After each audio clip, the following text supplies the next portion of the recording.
Static crackle. A panicked Portuguese voice cuts in. Não toca nela, não toca. Then silence. 3 teenage girls just wanted a shortcut home.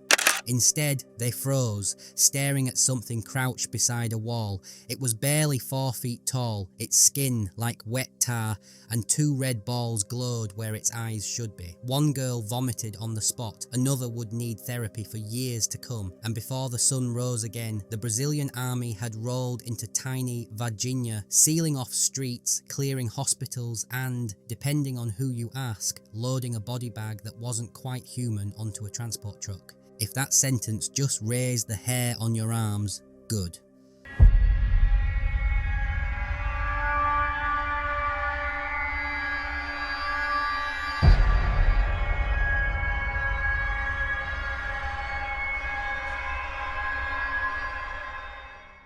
January 1996 turned this quiet coffee farming town into what ufologists simply call Brazil's Roswell. Tonight we're walking through the evidence, the cover-up rumours, and the one death nobody can truly explain. Get ready, because this story moves fast, and it might just change what you think you know. Word of a crash actually started with a farmer, not the girls. In early January, ranchers near the woods reported a streak of fire ripping across the sky, leaving behind a sulphur stench that lingered for days. Locals, naturally, assumed it was a meteor, but by the 13th, phone lines in Varginha were lighting up with sightings of silver discs zigzagging above the eucalyptus groves. One pilot, a seasoned professional, swore he saw a craft wobble like a dying bee before dropping behind a ridge. There was no footage. Camera phones weren't a thing yet, remember, but within hours, army trucks were streaming in from Sao Paulo. Residents remember thinking, since when does a meteor need soldiers? It just didn't add up.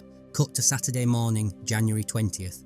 Sisters Liliane and Valkyria, along with their friend Andrea, took the gravel alley behind the zoo. It was the same path they'd used since grade school, a familiar shortcut. They rounded the corner and there it stood, a thin neck supporting a massive head slumped forward, oily brown skin glistening as if it had been swimming in crude oil. Its eyes glowed, not reflected light, but an internal, deep carmine red. The creature appeared unsteady, almost injured, with bumps on its head and spots like veins visible on its skin. It reportedly emitted a foul odour, and some witnesses later described it as looking frightened or even sad. The girls bolted, screaming in sheer terror. A passing garbage man heard them, then saw something like a wounded child crawl under a banana leaf. He ran too, equally terrified. Police responded, but before detectives even arrived, firemen and a platoon of army intelligence guys sealed the block. The fire chief later told reporters he was ordered not to breathe a word. That afternoon, hospital staff saw military vehicles deliver 2 metal coffins to the regional medical school. Witnesses say the boxes smelled sharply of ammonia, standard procedure for a homeless guy, right? Yeah, didn't think so either. These weren't ordinary deliveries, and the secrecy surrounding them was chilling. 23-year-old military policeman Marco Eli Cherez figured he'd impress his superiors by volunteering for weird detail. According to co-workers, he was handed gloves and told to help contain an injured animal in the ambulance bay. No mask, no briefing, just a quick order. He spent maybe 5 minutes holding the stretcher. Days later, he complained of burning fingertips. By Friday, his limbs swelled like balloons. Doctors diagnosed a rampant, unknown infection, intensive care, dialysis, total organ shutdown. He died on January 28th. The official cause? Massive bacterial sepsis of indeterminate origin. His family received a full honour funeral, a strange gesture for a routine death. Yet, when reporters asked for the autopsy, army clerks claimed the file was classified in the interest of national security. Brazil's media went nuts. A healthy young man dies from touching a homeless dwarf. The press smelled smoke and rightly guessed fire. They couldn't believe the official story and neither could the public. February 2nd, Campinas Air Base, 300 miles south. Airport spotters noticed two unmarked USAF C-141 cargo planes on the tarmac. Flights logged as medical supply transfer. Yet no Brazilian insignia, no customs check. It was highly unusual. Locals swear helicopters ferried in tarp-shrouded pallets under floodlights. Enter Military X, a now retired Brazilian lieutenant who, in 2022, stepped forward on camera for James Fox's documentary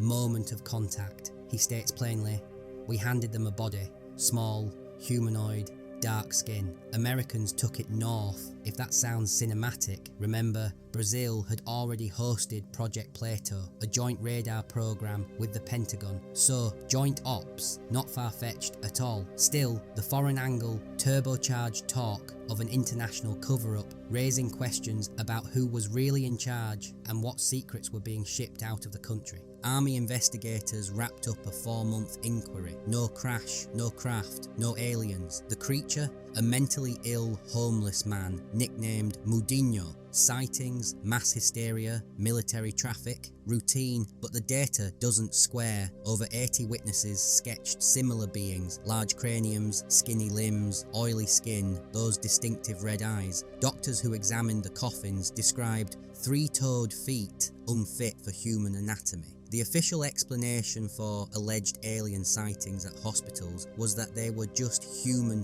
patients with dwarfism, a claim many found insulting and unbelievable given the consistent descriptions. And microbiologists note sulfur ammonia odours align with certain extremophile organisms or with high energy metal burning in atmosphere. Either way, skeptics owe critics one plausible fuse. How does routine activity kill a healthy officer in 8 days? To this day, no autopsy of Shereza has been released. The official story just crumbles under scrutiny. Early March, Brazil's largest TV network planned a primetime special. Producers say censors threatened license revocation. The segment was pulled hours before air. The same week, a newsstand that printed alien sketches got raided for tax irregularities. Coincidence? Maybe. Yet, by April, the story leaked worldwide. The New York Times called Varginha the planet's new Area 51. Tourists poured in. Locals, always resourceful, started selling alien-shaped lollipops. The mayor, spotting salvation for a coffee-blighted economy, christened the town UFO capital of Brazil, erecting a 12-foot green statue holding a heart-shaped hand. Kitsch? Sure. But it's kitsch that pays the bills, transforming a terrifying encounter into a quirky, profitable legacy. 28 years later, Varginha hosts an annual ET Expo drawing 60,000 visitors. Hotels sell out months in advance. Bars serve alien piss, shooters, cachaça, condensed milk, blue food dye. Kids parade in silver suites, embracing the legend, yet beneath the foam rubber and festive atmosphere, older residents still whisper. One of the 3 original girls, now a mother of 2, gave a 2021 interview. "People laugh, but we know what we saw. I sleep with the lights on, always will." Her testimony is echoed by a 2020 survey. A staggering 78% of locals believe something non-human was captured.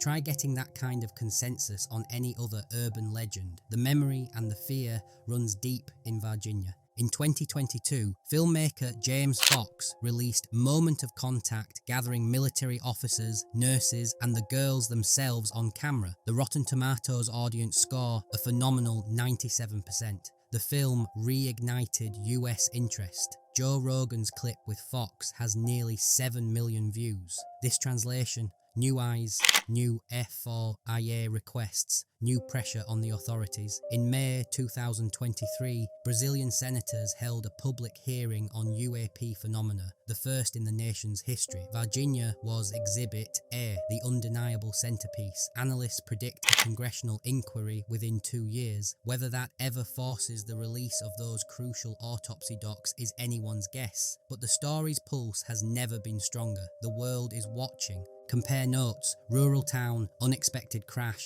military cordon, dead non-human bodies, witness intimidation, eventual tourism boom, Roswell 1947, Varginha 1996, Kecksburg 1965, Aurora 1897. It's the same spine, just different skin. Psychologists call it narrative recurrence. We crave patterns to tame the unknown. Governments, meanwhile, discover that secrecy, once cracked, becomes a mythic glue, impossible to scrape off. So the lesson, if you want a story to die, don't threaten reporters. That just confirms their worst suspicions and guarantees the legend will live on, bigger and bolder than ever. Why was Marco Chiarese's blood work classified if the infection was truly mundane? Who authorised unmarked US cargo planes to land and operate days after the event, seemingly without official oversight? Where are the x-rays taken at Humanitas Hospital that nurses swear show non-human skeletal structure? How does an army base conveniently lose every single page of incident logs for January 1996?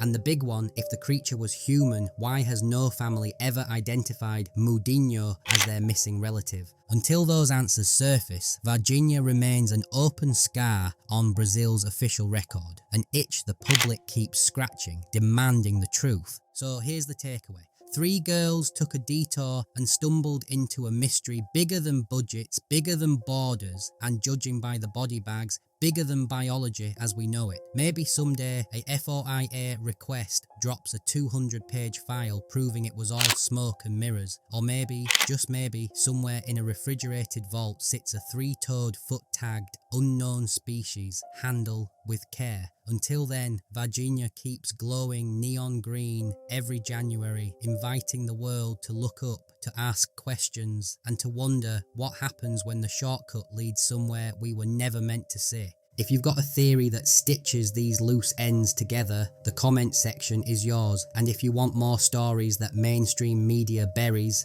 subscribe, because the truth rarely fits in a headline.